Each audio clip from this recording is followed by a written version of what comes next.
privilegios y el paz. Vivimos un pueblo libre y unas Asturias sin sagrado.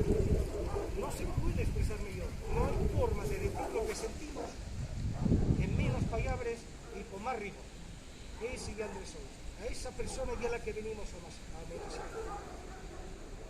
Acuérdome en las primeras elecciones que nos presentemos como examen nacionalistas, acuérdome aquellos concellos la avenida de Sines, y estábamos buscando como siempre un día, ¿no? Para transmitir lo que sentíamos. Foi 30 años. Para transmitir lo que sentíamos.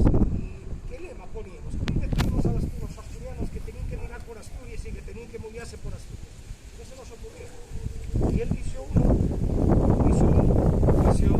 digamos, el voto inteligente.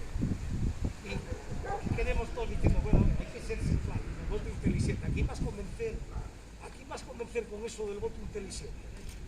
Y con el paso del tiempo,